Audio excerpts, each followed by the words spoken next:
everybody. This has been fun trying to get on Facebook Live. If you can see me, write something in the comment bar. I'd like to know that you see me. I'm Reverend Lynn Chaplin-Noe with the Center for Spiritual Living, Pleasant Valley in Camarillo, California. Paradise. It's just paradise here. So tonight, I want to talk to you about summer camp. And the title of my talk is Summer Camp, Spiritual Summer Camp, Do It Yourself. And what that's about is, I know we all have a spiritual practice. In fact, raise your hand if you have a spiritual practice that you're doing right now. I can't see you raising your hand. Raise your hand if you went to summer camp when you were a kid. Great. Raise your hand if you don't like raising your hand. Very good. Okay, that's wonderful.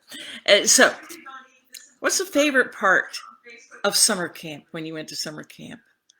Can you just share that with me? Put that in the comments, and Buzz is going to tell me how everyone's commenting in a minute. What's your favorite part? I didn't get to go to summer camp when I was a kid, and that was my choice. We decided that it wasn't exactly for me because I didn't do any of the activities. I didn't like doing any of the activities, and I was very pale, not very friendly, and I was suspicious of camp food, so I never went to camp. But every summer I was given some options as to how I could have a fun summer. And so because I didn't like the activities that normal kids liked, I loved and was pretty invested in ballet classes, rehearsals, art classes, an occasional fishing trip. I did like to fish. I fished with my mom. But for the most part, the summers for me were going to ballet class, the Royal Academy of Dance courses in the summer, and the exams. I got honors. And summer art classes at the museum, and occasional, as I said, fishing trip with my mom. There was the obligatory garden party that I had to attend because my parents were frequently performing and making their wonderful music there. And there, of course, was my sunburn, which I would get every summer, trying to get a suntan like normal kids and getting infections on my skin instead, and the mosquitoes. The onslaught of mosquitoes, and those got infected, the mosquito bites, and I spent most of the summer scratching and being miserable. I never got to summer camp. So I chose this topic of spiritual summer camp, do it yourself. For one thing, because it's summer. Summer's coming up, and we had a cold day today, but summer's wonderful. You like to have the sun and the wind and the sea breeze on your face and everything. And the other reason that I chose this topic is a couple of weeks ago, I started gardening in the back of my house, and I was repotting a plant, and I took the plant out of the pot, and my hands just grabbed a hold of moist, rich, dark earth, dirt. And I felt that. And just touching it, it was just a wonderful feeling. And I thought, this is earthing. This feels good, getting in touch with nature. And so I thought, it's summer, and I'll be in my garden this summer. So what am I going to do to punch up my spiritual practice for summer? Something breezy, something that takes me outside, and something that gets me into nature. And so let's dig in, shall we?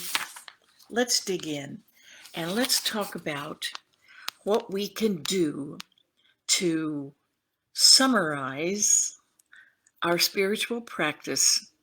And here's mine. My spiritual practice is the meditation weekday mornings with Reverend Pam Gagan on Facebook Live, and walking. We'll talk about that later. Cooking is my Zen. I meditate when I cook, And music, I think you all know Daniel Berkman, who plays the kora for our services on Sundays, a couple of Sundays a month. And he plays kora in the garden in San Francisco 2 times a week in the mornings, Wednesdays and Fridays. And that's part of my spiritual practice, that music. So important to me. And now, of course, I've added gardening. So I've added one thing for the summer. And so what are some ideas that you might have? And you can put them in the comments if you want to. Oh, hi, Sabina says hiking. There you go. As a form of Zen, as a form of meditation, hiking, and you're out in nature, and that can be part of your spiritual practice. Thanks, Sabina. That sounds wonderful. Buzz says core music on Facebook Live with Daniel. Yeah, absolutely. And so I don't know if this is a thing or not, but I've created earthing. So let's count that as number one, something we can drop into our spiritual practice for the summer to get you outside and get you into nature. And so earthing is getting your hands and your feet in the soil and in the sand, in the water, and like finger paints, getting your hands in there. And what are other ways that you might earth with your hands? You can, well, yes, the gardening. That's the gardening. When you're touching the soil and you're pruning the plants and you're watering them, that you're using your hands and you're nurturing, and that's earthing. So that's a new thing. We're earthing. So you can add that to your spiritual practice. And of course, grounding, number two. And grounding is literally being out in nature and taking off your shoes and really getting in touch with the earth and with the dirt and with the grass and with the twigs. And I recommend that you sit down on the ground. I right over there where you can't see is a beautiful knoll with eucalyptus trees outside my house, and I can lie in the grass. Buzz does his weights out there and does his stretches in the grass. Let your feet touch the earth, and you can lie down for a meditation on the grass in the earth and get in touch with how the earth, the grass, the pebbles, you can feel the little crawly things, the twigs, whatever, how your body interacts with that. And you can do a meditation that way from the top of your head to the tip of your toes. Grounding. Take off your shoes, get out there. You can do it in the sand. Yeah, grounding. So that's number two. Number three, sunning. And that's not brain science, but what we want to do is sun for our health for 15 minutes, so on our bare skin. But then sunning is walking in the sun, looking up at the sky, enjoying the sky, letting that sun warm you and nurture you and feed you. So sunning. Now you can sun for your health, which would be without lotions or anything, without a hat. 15 minutes a day, let it touch your bare skin for that real vitamin D. Otherwise, when you're going out in the sun, make sure you do wear a hat and protect yourself. But let that sun nurture you and take care of you and love on you. So that's sunning, and do it safely. And then number four would be walking. I told you we'd get back to this. I don't like to walk. I love to dance, but I don't like to walk. Buzz, it's like pulling teeth. I walk the dog sometimes, but mostly Buzz walks me. He gets me, if he can get me off the couch and out there. But when you're walking, two kinds of walking. Walking for your wellness would be walking briskly and deliberately, and walking with that in mind. That's for your health. 20 minutes, cardio, whatever it is. But walking, like Savina just said, hiking, she hikes. My daughter called me last night on the phone, and I said, what are you doing? And she's walking. She's walking outside Oakland. just walking, enjoying nature, breathing it in, noticing everything, which is really important. We have someone in our center, Marlene Collins, who notices everything in nature, and she takes pictures. You don't have to take a picture if you don't have your phone with you. Take a mental picture, but make a note of what you see when you're on your walk. Mindful walking. Okay, so we got walking, and how about laughing? We can add that to our summer spiritual experience, our practice, summer camp, spiritual summer camp. Laughing is important. Do you notice how easy it is to cry? I do. Drop of a hat. And last week, Reverend Pam, who spoke so eloquently about loss and about grief, and that just comes upon you when you least expect it. The tears flow. When I'm teaching improv, I teach my students that the same part of the body, the solar plexus, that gets that crying going, is the same place where laughter gets cooked up. Laughter is important. Laughter is healing. Laughter is there for us, not just for entertainment. Laughter is important. I love round, robust, uproarious laughter, a real belly laugh. It releases endorphins. It releases those healthy catecholamines that inform every cell in your body. It wakes up your brain. It wakes up your soul. If you're sleeping spiritually, laughter, it's incredible.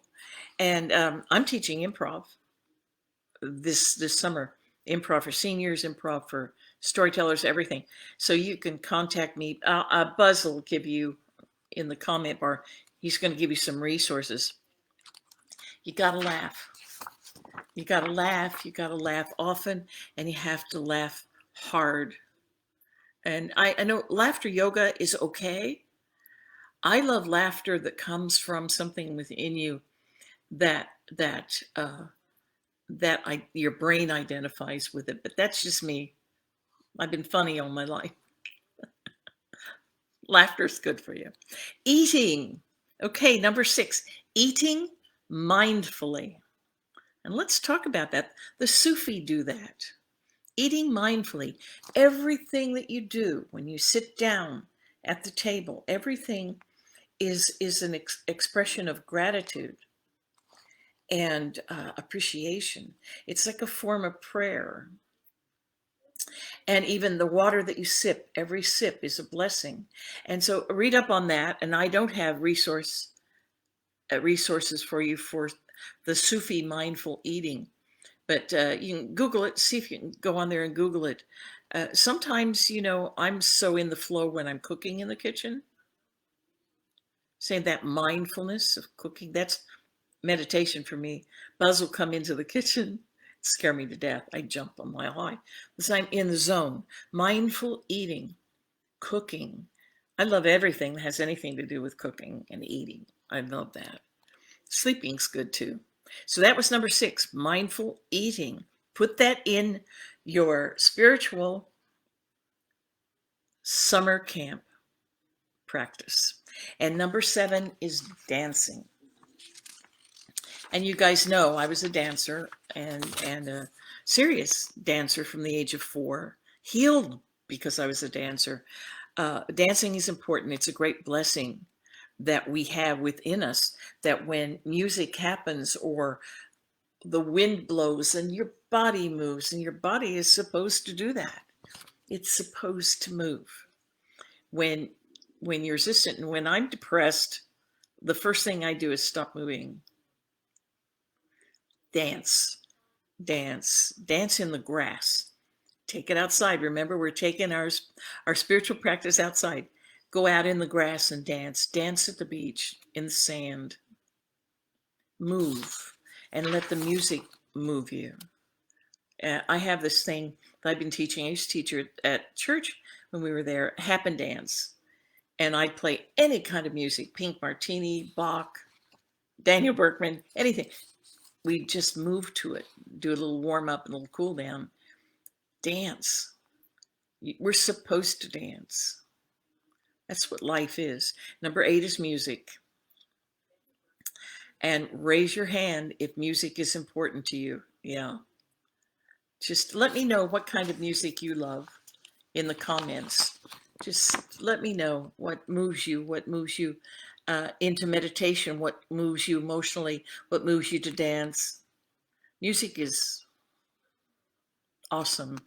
And so every Wednesday and Friday, Daniel Berkman is on Facebook Live at danielberkman.com, 10 a.m. Pacific. And he plays the African core harp, which you've heard him play on the Sunday services. That's part of my spiritual practice. And actually, it's a form of going outside because Daniel goes into a garden and plays this. He was here in Ventura this week and went up to the Sarah Cross, right looking down over Ventura, and played in front of the cross up there at the Sarah Cross.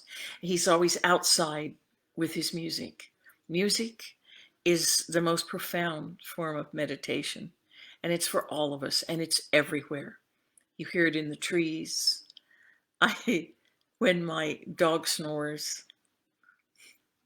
it's music. When Buzz snores, it's music. So listen, be ready to listen for the music of nature, the surf, the water, the wind. Yeah. And then there's animals. That's number 9. Shortest distance that you want to go to reach that place of love is touching your pet's fur, and your heart is right there. It's a short trip. My kids, you can't see them. They're sitting right here on the couch with me, sleeping, keep watching over me. Having animals, caring for animals, being your best for your animals, trusting your animals and letting them know they can trust you. And animals are definitely, except when they're on the couch, cozy. It's an outside thing. So do everything that you can with your animals. Get them outside. Go out with them. That's number 9. Now I want to ask you something. There's some common thread among all of these things. Do you know what it is? Besides nature, Mother Nature, Spirit. These things are free. You don't have to go out and buy anything fancy. Well, if you're cooking, I like to go to the markets. I love to go to the farmer's market, but go out and buy your food. These things are free. They're available to you everywhere. They're all around you right now. So decide what you love to do outside and create a practice outside that fits into your spiritual practice. Create something. And you could tell us at the center. You've got our email address, and I tell it to everybody every Sunday at service, which is also part of my spiritual practice, the Sunday service. Let us know what you're going to do for fun this summer to put into your spiritual practice. I want to hear from you. I want to hear from all of you. And so I would like to end this very briefly. I'm 2 minutes over, but we started really late. Really short treatment, spiritual mind treatment, to bring into focus how we're going to create for ourselves a do-it-yourself spiritual summer camp. So let's close our eyes. Really briefly as I close my eyes.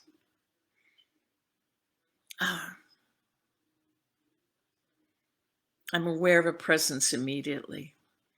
A beautiful, loving, nurturing presence. Father, Mother, God, Spirit, life, change, summer, laughter, breeze, the earth, the grass, the critters, the sun, the ocean. It's all good, it's all God. And I am the divine individualized expression. All of that. And knowing this, then I know that it's my choice whether to have a ho drum, ho hum summer, or a summer of spirit, a summer of great spiritual growth, exploration, experimentation, experiencing nature in new and different ways, experiencing my own nature, my mother nature, my nurture nature. This is my summer spiritual practice of being aware mindfully of how I eat and how I relate to the earth and to the ground and to everything around me, how I choose to laugh and eat mindfully and pay attention and listen to others and bring all of this excitement and enthusiasm for my summer camp to everyone on my pathway. And for this, I'm very grateful. Sounds like a good summer. So I'm so grateful for these loving truths. As I now release them into divine mind, I allow divine mind to take care of the plans and all the details for my summer camp while I enjoy my spiritual summer camp. And together we say, and so it is. Let's get out there and enjoy nature. I love you very much. And I'll see you next time. I'll see you this Sunday. I will see you this Sunday at our service at noon at Center for Spiritual Living, Pleasant Valley, on Facebook Live. I can't wait. Reverend Pam and Dr. Sue. It's going to be wonderful, and I'm going to love seeing you all there. I love you. Now all I have to do is figure out how to get out of this darn thing. Peace out.